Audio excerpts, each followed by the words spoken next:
I'm pleased to say we've got some great Time Team news.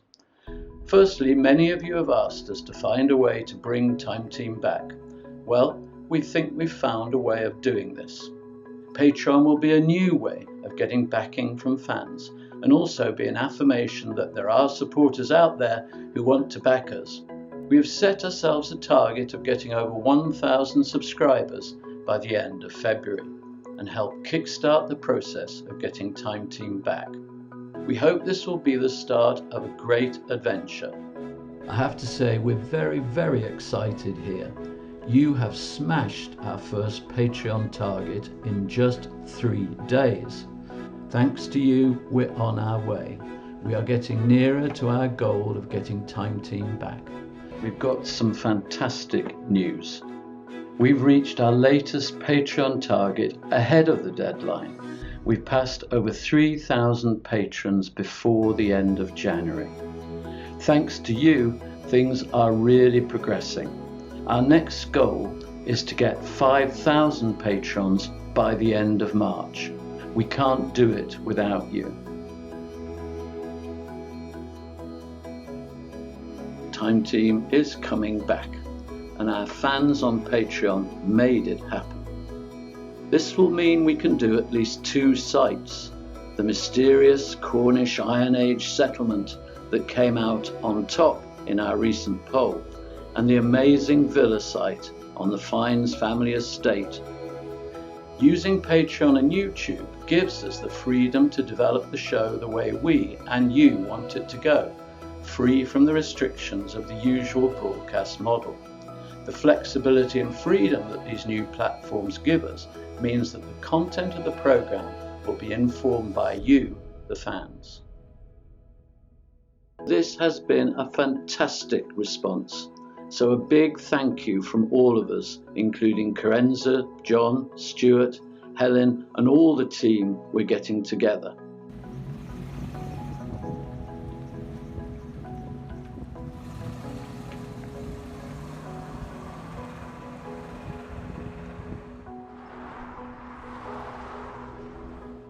So we're at that stage of day 3 where we're basically out on our feet. People keep talking to me. I'm not sure I'm registering anything. And my goodness, we got some great results at the end, which I hope you will love to see in the film when it comes out. Some of it was a real surprise to me and the rest of the crew, but somewhere in there is that little bit of Time Team magic, and it couldn't have happened without the support we've had from the guys on Patreon. The supporters have been absolutely critical to making this happen. You made it happen, and I'd like to thank you all very much for that, and I think you'll be rather delighted by the results. What a marvellous journey it's been to get to this point, and we've done it together. It's been a new approach for Time Team, possibly a first in archaeological TV, and you've made it happen. We're absolutely thrilled to share this early bird preview of our first new dig in a decade, exclusively on Patreon. This is your Time Team, so sit back and enjoy the ride.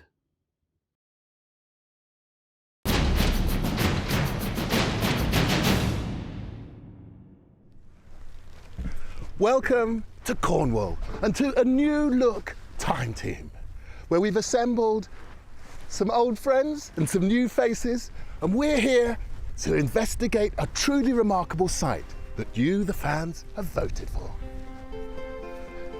We're investigating a mysterious Iron Age network of underground passageways and caverns, known in Cornwall as a fugu. I've never seen an Iron Age underground chamber like that before, and I just don't think it gets any better than that. It's just fantastic. It was rediscovered 25 years ago by the local farmer Chris Hoskin.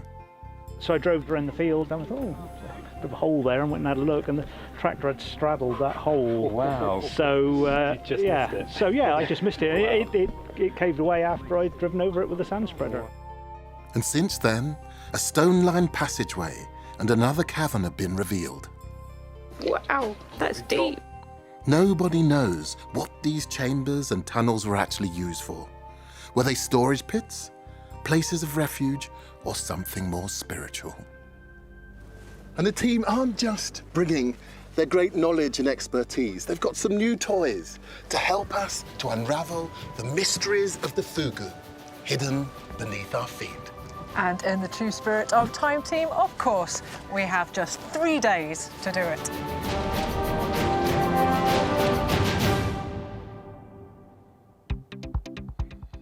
Baden is on the Lizard Peninsula, near the mouth of the Helford River, which was once an important trade route for the Cornish tin and copper industry going back into prehistory. The Fugu is one of 14 that have been discovered in the region and is believed to have been constructed in the middle of the Iron Age, about 400 BC.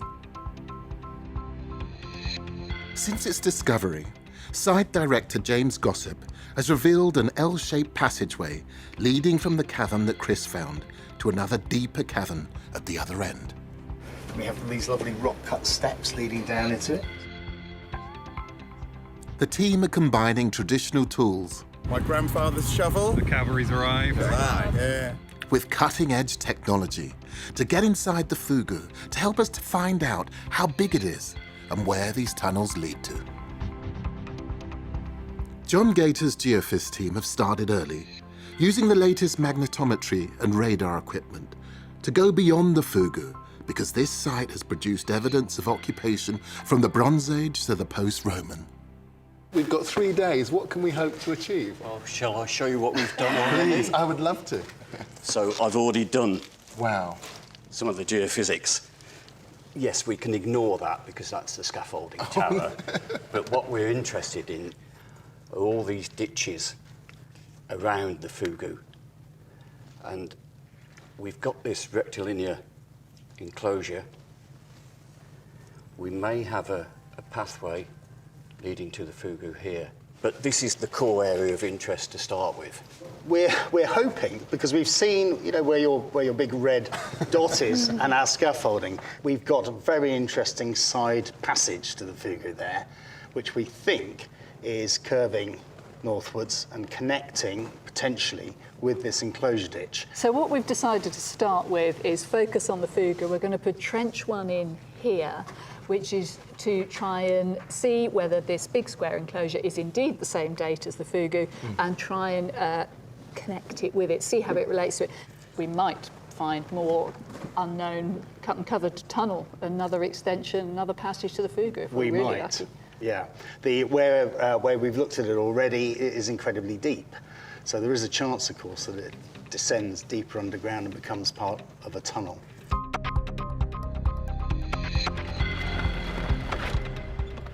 Matt opens up our first trench, looking for a possible passageway connecting the enclosure ditch around the Fugu to the deep cavern James found in the west.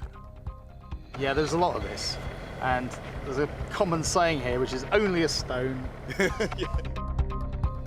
Adam's scanning the Fugu with his drone to create a 3D model which will allow the experts to view it virtually. There we go. Look. Yeah, starting to change. Stop there for 1 quick second there, John. So the topsoil is coming off, and you can see it's just broken off there, hasn't it? And that's it. That's the beginnings of our level, and there.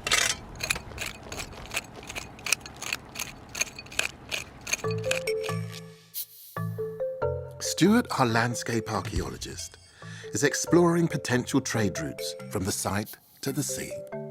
But this red is basically where all the steep slopes and cliffs are, so all the way around the edge of the lizard. And Henry's found some evidence to show that the site is near one of the few landing places on the lizard. So when you actually look in to where we are, so there's the site just here, Yeah. and there's the channel just to the north. You can sort of see there are areas which you can come in. So depending on where you can harbour, the easiest route in, just based on slope, not vegetation or anything else, will be taking you straight up here, up to the site. But it's just so close to that. Yeah. I wonder if there is a trackway that we could find. I'll have to go back and look at the photogrammetry. And if there was trading here during the Iron Age, perhaps the Fugu could have been used for storage. In Trench 1, Matt and James are beginning to see signs of the enclosure ditch and a passageway that could link deep into the Fugu chamber. James, we've gone a bit deeper than I thought we were going to go. Me too. But I think we've got an edge, haven't we? We have. It's showing up. There's a really nice yellow natural, and we've got this nice brown stuff on one side, which looks like the fill. That looks pretty typical. So that's the feature that came in that we saw on the mag, right? Yeah. Well, that's what I'm hoping. You know, we don't know for definite yet, but hopefully it will be. And it comes down here, and we should have the enclosure ditch coming straight across here. And we stopped at this level because look, there's that yellow natural. Yeah, so nice brown, soft fill. That should be the edge of the ditch, around about there, hopefully. I think we need to probably give this another couple of scrapes because we've got one edge there. Well, there's that yellow stuff again there. And so hopefully, should be about there, shouldn't we? Should be. Make it very narrow. So this is the first hint in the ground that the enclosure ditch might possibly link to the Fugu. There's a very well-preserved Fugu in Carnuni in West Cornwall, which could give us an idea of what our Fugu might have looked like. The tunnel at Carnuni ends in a round chamber, which appears to have some sort of central altar.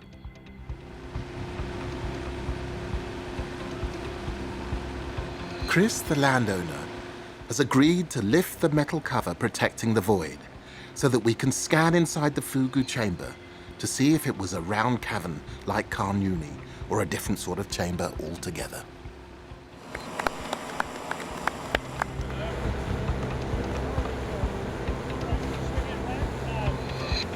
It looks sort of suitably mysterious, doesn't it? Yes, it does. I'm very much enjoying the full haunted house cobwebbery. People must have lived near the Fugu while it was in use, so Carenza and John are considering putting our second trench in over a circular feature on the geophys, which might be an Iron Age roundhouse. We've talked about whether this circular feature is a hut circle or a ring ditch. Do you have any thoughts? Well, most people are thinking that it's a sort of hut circle. I mean, I don't know. James dug that, and that was a Bronze Age roundhouse, as far as I understand. So there's lots of magnetic noise, there's lots of rubbish burning going on. This ring very different, is certainly different. It could just be a barrow. That little dark blob in the middle could potentially be a grave, couldn't it? Well, I mean, we've got to dig it. Before we can put trench 2 in, metal detectorists make sure we're not missing anything in the topsoil. They discovered our first find of the dig, which might give us some dating evidence. Now you can tell straight away from its green corrosion that it's got some copper in the alloy. And it's round and it's flat, so it could be a coin. And from its size and the fact that it's a copper alloy, I'm guessing that it might be, I'm hoping that it might be a Roman coin. How amazing. What we've got to do is ask advice from Bridget, our conservator, and find out what she says we can do. I mean, generally, very light mechanical cleaning with some water to soften the soil should be fine. The thing I'd also like to do, which we've never been able to do before on a time team, is once it's clean, we can pop it under the portable XRF machine, X-ray fluorescence, but that can tell us the composition. So it will definitely have copper in it, but what else does it have? It'll be an alloy with something like either zinc, which would make it a brass, or tin, which would make it a bronze. Yes. And if it is a Roman coin, then the composition, the alloy, will help us determine the denomination, because some are brass, some are bronze. So we could work out the denomination, we could work out the period, and there's just so much that could come out of that one coin. If this really is a Roman coin, how does it relate to the Iron Age roundhouse we're hoping to find in Trench 2?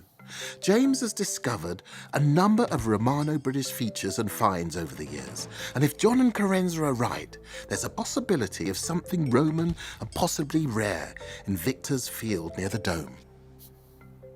Now, what we've done is we've extended the survey to the north into Victor's Field, as it's called. And we've got this square enclosure and then this sort of, it might be a Cornish round settlement site, But what date this is, I haven't got a clue. Well, you look at this, don't you? And the thing that immediately jumps to mind is Roman temple, isn't it? That sort of, so it's about 20 metres across, is or a temple enclosure. Yeah. That's the sort of size and shape. We've got places like Maiden Castle on Iron Age sites, but of course we need some dating evidence from it. Do you think it's it looks a massive feature on the geophys, but that doesn't necessarily mean it's a massive feature in the ground, does it? I think it's going to be a steep-sided ditch. Mm-hmm. And so we're going to do it to go across one of the main ditches and take in these 2 pits. I mean, if that is a Roman site, then that's going to be pretty rare, isn't it? The location is perfect. The site certainly holds a commanding position, with connection to the sea to the north and within sight of the Bronze Age barrows of Goonhilly Downs and Roscruger Beacon to the south. So could this hill and the Iron Age Fugu have had a ritual ceremonial significance? It's a question that James has been wrestling with for years. This is like a rock-cut tunnel. It's definitely connected to the rest of the Fugu, the stone line bit. Yes. But we've got no idea what it's for, what it's doing. I don't really buy the storage idea, unless perhaps it's the sort of commodity that was incredibly precious, and therefore getting it out of here is made deliberately difficult. And now clambering over these rocks, we don't know whether these are, collapsed rocks or whether they're put here deliberately to, impede passage, but it would have been really awkward. So now we're in this section of nice dry stone walling. Yeah, and then we come across this monster. It's one of our capping stones, one of our big capping stones that would have formed the roof of the Fugu Right, passage. so this would have all been covered over? Yeah, I think so. Yeah, And that one of them one's has fallen in, and it's just been far too difficult for them to lift it out. And so it stayed here for 2,500 years. Yeah. So I'm not imagining this, am I? It gets narrower around head height. Yeah, it looks like, you can see it along this whole section of the passage. We've got this lovely stone walling which is corbelled as it reaches the top. Yep. And corbelling is where they start to overlap each other to narrow the space at the top. This feels like a liminal moment. Is this a doorway, a gateway into a passage new world? from one space into another. Yep. Well, I think you're right. You've got these 2 lovely uprights, which are particularly nice, shiny kind of quartz with the corbelled roof above them, or corbelled walls above them. Mm-hmm. So it's definitely some sort of entranceway. OK, but I have a question. When you look back, this now looks like a dead end. It's almost as if we're not supposed to know that there's something Yeah, and down perhaps there. that's very deliberate. It is such a sharp right angle. It really is. And that's really unique in, in Fugus. For you, is this space perhaps ceremonial? I quite like that idea because they're very difficult spaces to use in other ways. Yes. To the because modern you mind. can't get a cart down here You can't get easily. a cart down here. But yeah, and I think there's been a lot of investment in time, energy, selection of special rocks, all those sorts of things, which suggests that something a little bit more special is going on than something that's purely practical. We always suspected there was a side passage here between these 2 big stones. The trench got deeper and deeper. We discovered these rock-cut steps, and it descended into a rock-cut tunnel, really lovely pick marks down the sides of the walls, and it starts to turn around, starts to curve, and we think it might match the geophysical anomaly that we're looking at now in Trench 1. So it could be one of those, another access point from what would have been the open enclosure ditch into the Fugu from that direction. If I say the word labyrinthine, do you pelt me with pebbles or is it fine? No, I think I like it. So James's theory is that the rock-cut chamber he was standing in connects via a tunnel with a perimeter ditch in Matt's Trench, where there's an exciting development. What you got, Matt? Well, James, it's every archaeologist's dream to find a tunnel or something exciting like that, and Graham was just troweling away here, and the soil just fell away, and it looks like we've got a void or something there. Now, I don't want to make any assumptions, but we are next to the Fugu, aren't we? We are. And I can see that you've got the edge here of something coming along. Yeah, now that we've cleaned back, we've got a really nice edge of that feature here, which goes round towards the Fugu. And across here, we've got a lovely edge there and a lovely edge there. And we know that the enclosure ditch is this way, isn't it? Yeah, brilliant. So could this hole be the first sign of an entranceway into the Fugu from the enclosure ditch? Hang on. The void is basically completely filled with this soft kind of silt that's kind of accumulated off the sides, isn't it? It's difficult until we empty that. We're not really going to be able to tell how big the void is. So we're going to have to. I think we're going to have to take the edge off the ditch there, and then we've got a bit more of this top stuff off. We can start exploring it a bit further. This trench also gave us a nice piece of pottery. This is what we call Cornish gebruikware, and this is a flanged bowl. If you look very carefully, you can see there's a flange on the side and the seating for the bowl. Yep. So it'd have been about that wide originally. Okay. And this is specifically dates from around about the sort of 3rd to 4th centuries AD. Okay. So the later Roman So quite period. late, yep. And you know, this is what they were making here locally out of the clay from the lizard, the gabbro. And they said the little white spots on the surface are feldspar crystals, and that's what makes it very distinctive. This piece of pottery was found in the spoil heap, and we're determined not to miss any valuable finds, however small. See, that looks promising already. So Naomi, our environmental archaeologist, has brought a flotation tank to search in the soil from the Fugu for the very tiniest pieces of evidence that could help us work out what was going on there. So if we get my glamorous gloves on. So this is quite a dark sample, so there's a possibility there is charcoal and things in this already, which is a good sign. Here we go. Here we go. Yep. That's a carbonised grain. Already. That's a carbonised grain. Oh, look. Yeah, this is it. This is it. Fantastic. There you go, Carenza. There's a piece of pottery. There we are. Look at that. Fantastic. So where there's one bit, there's surely more. Tiny bits of pottery can give us dates. Charcoal and carbonised grains can help us piece together an idea of how people were living here, what they were growing, and what they were eating. Pete's joined Helen in Trench 2, where we're looking for an Iron Age roundhouse. We might have found our first signs of archaeology. Well, yeah, that would. If we are on the level, they do look like possible post holes. Let's take this end down a bit more in line with where you already are.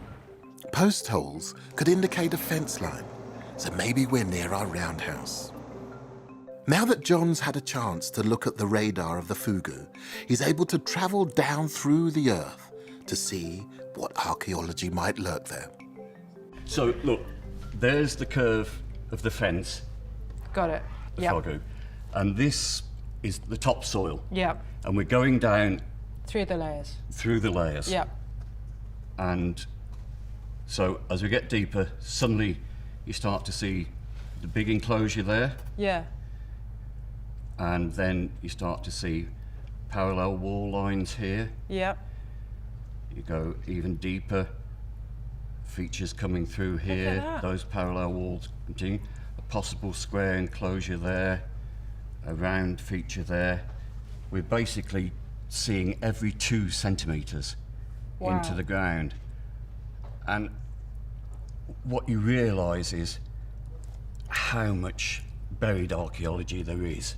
There's It just is. so much going on, and to understand it geophysically is quite difficult. For James to understand it archaeologically, I think he's got the more difficult job. John's survey suggests features going deep into the ground, and in Victor's field, it clearly shows the square enclosure we're hoping to find in Trench 4, not far from the ground surface.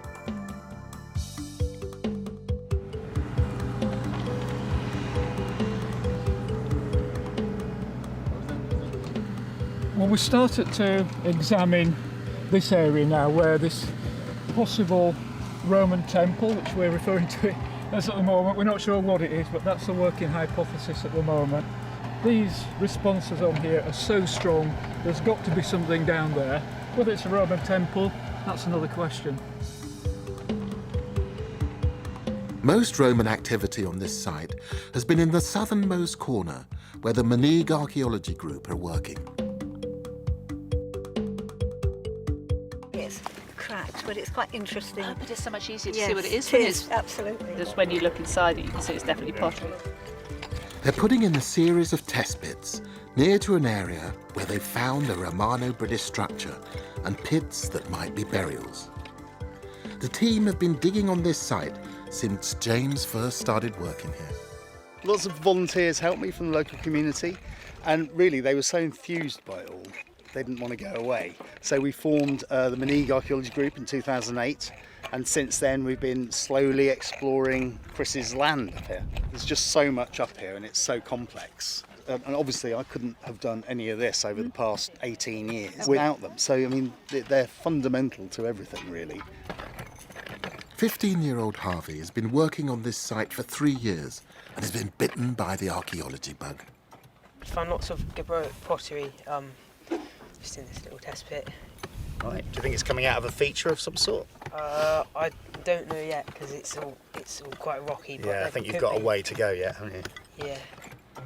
One of Harvey's favourite discoveries was a shale bracelet dating to the Iron Age.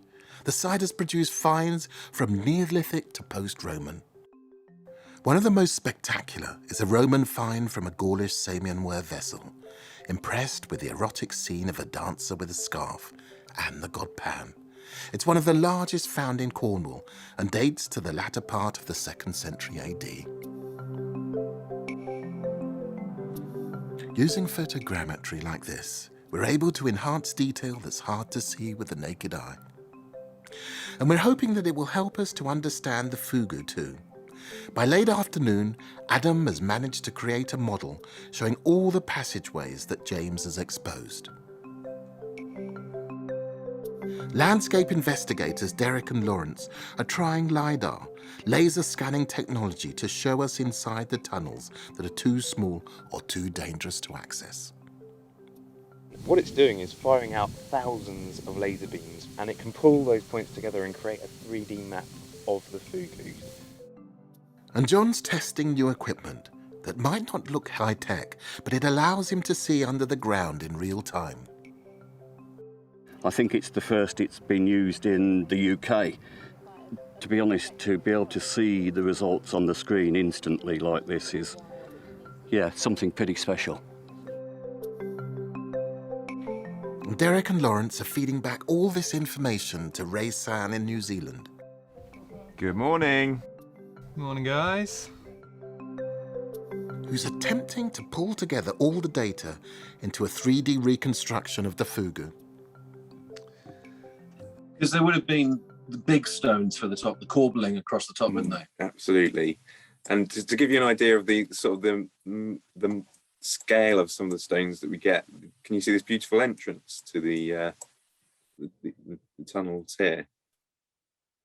Yep. Yeah, really big stones. Really, really big stones. I mean, that's about 1/2 a metre tall.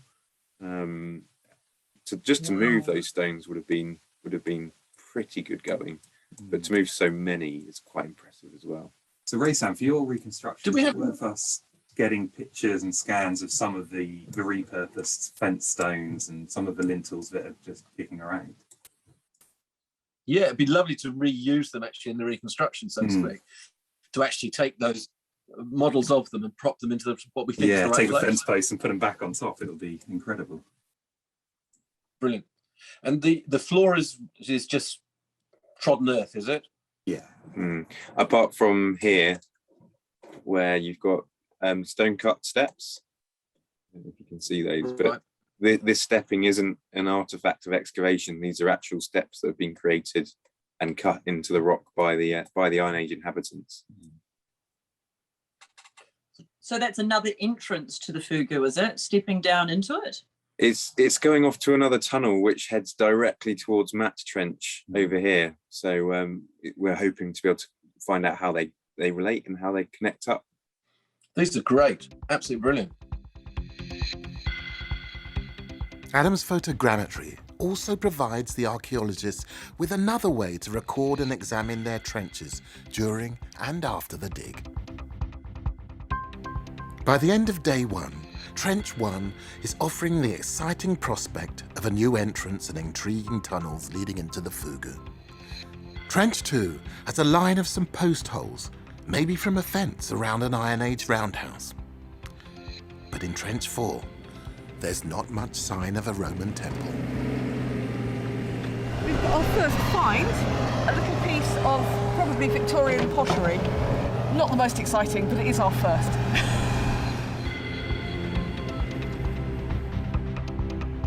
Tomorrow we're delving further back into the Bronze Age, to a shape on the geophys that might be a roundhouse. It's next to one that James discovered, which produced a vast number of finds, including one of the largest Bronze Age pots ever discovered in Cornwall, and this extraordinary dagger.